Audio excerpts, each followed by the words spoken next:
आज माननीय मुंबई उच्च न्यायालयाने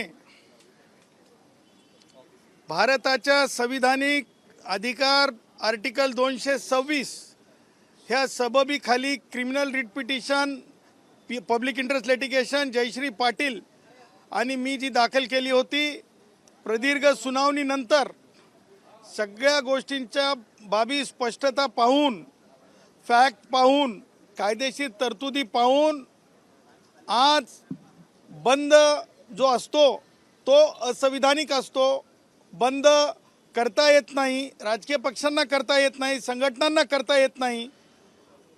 पूर्णतः तक्रारीमध्ये स्पष्ट लिहिलेलं होतं, स्पष्ट तक्रार लक्षात आणून देण्यात आलेली होती।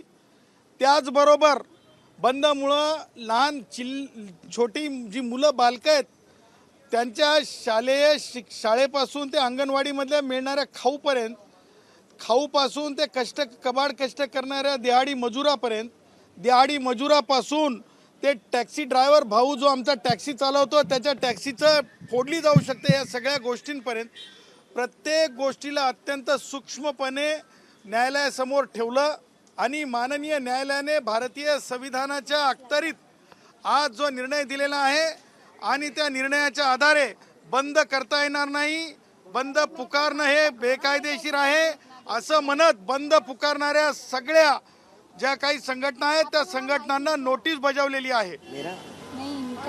9 ऑक्टोबर पर्यंत कोणत्याही राजकीय पक्षाला बंदी करण्यास प्रतिवाद केलाय। बीजी देशमुख या प्रकरणाचा सातत्यानं उल्लेख न्यायमूर्तींनी आपल्या आदेशातही केलाय, काय सांगाल?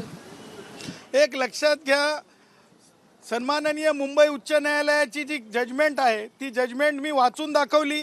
पॅरेग्राफ 30 आणि पॅरेग्राफ 31 बीजी देशमुखांची प्रिसाइसली म्हणून ओळखली जाणारी ती जजमेंट आहे। त्या जजमेंटवर आम्ही रिलाय केलं। मी वाचून दाखवताना माननीय उच्च न्यायालयाला प्रत्येक पॅरेग्राफच्या बाबतीमध्ये आम्ही ज्यावेळेस वाचत होतो ते लक्षात येत होतं की ही कशा प्रकारची रचना ह्यापूर्वीच अशा प्रकारच्या बेकायदेशीर बंदच्या बाबतीत आहे। त्याच्यामध्ये वेगवेगळ्या तरतुदी आहेत। 149 ची नोटीस कधी द्यायची, आरोप जर ऐकत नसेल तर अटक कशी करायची, त्याचबरोबर कशा प्रकारे ह्या सगळ्या गोष्टींना पायाबंद करायचं, बंद बेकायदेशीर ठरवल्या गेल्याच्या कारणाने, आणि म्हणून त्या निर्णयाला पुन्हा एकदा अधोरेखित माननीय उच्च न्यायालयाने केलेला आहे। आम्ही जी म्हणजे जजमेंट दिली होती त्या जजमेंटचा आधार आहे।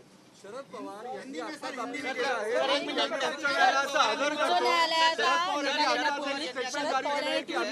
आदर करतो संविधानाचा आणि बंद जो पुकारला होता तो मागे घेण्याचं त्यांनी आवाहन केलंय। नाही, मला शरद पवारांना प्रतिप्रश्न आहे। शरद पवार, तुम्ही जे ट्विट केलंय राष्ट्रवादी काँग्रेसचे वयोवृद्ध पुढारी, तुम्ही काय ट्विट केलंय की माननीय उच्च न्यायालयाने निकाल दिला म्हणून, म्हणजे तुम्ही बेकायदेशीर बंदचं परत समर्थन करताय आणि म्हणताय त्याच्या पुढे जाऊन की आम्हाला मान्य सर्वोच्च न्यायालयात जायला वेळ मिळाला नाही म्हणून। त्याच्यामुळे हे लबाड गोष्टी आहेत। हे माननीय म्हणजे सर्वोच्च न्यायालयाचे निर्देश आणि भारतीय संविधानाची शक्ती आहे। आज शरद पवारांना त्याच्या पुढे जाता आलं नाही।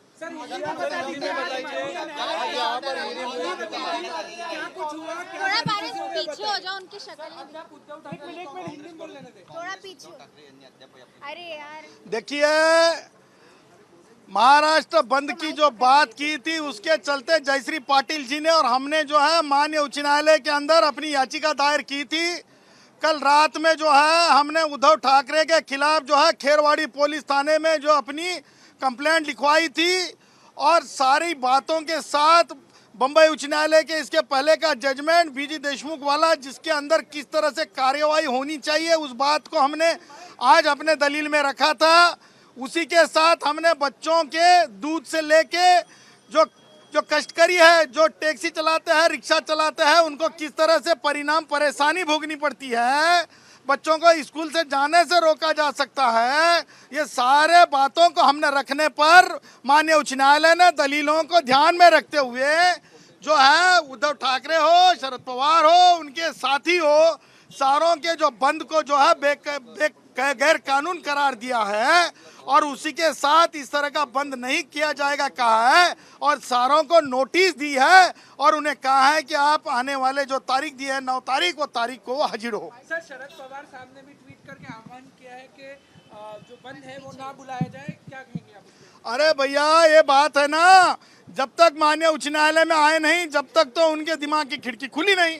तो माननीय उच्च न्यायालय में आने के बाद संविधान की ये शक्ति होती है, सच्चे काम का सच्चाई के साथ संविधान साथ देता है। ये फिर से आज संविधान की ये विजय है। दो बातें हाईकोर्ट में जो कही वो क्या कही, नोटिस जारी किया और बीजी देशमुख ऑर्डर कैंसिल किया, वो बताएं कि क्या कहा। देखिए बीजी देशमुख का जो ऑर्डर है, जो हमने माननीय उच्च न्यायालय के सामने पैरा 30 और 31 को पढ़ा था, उसमें किस तरह से पुलिस ने कार्रवाई करनी चाहिए, एसीएस होम डिपार्टमेंट ने क्या करना चाहिए, पुलिस डायरेक्टर जनरल ने क्या करना चाहिए, कलेक्टर्स ने क्या करना चाहिए, 149 के नोटिस किस तरह से देना चाहिए, जरूरत पड़ी तो अरेस्ट कैसे करना चाहिए, ये सारे चीजें उसमें लिखी है, जिसको सुप्रीम कोर्ट का आधार है।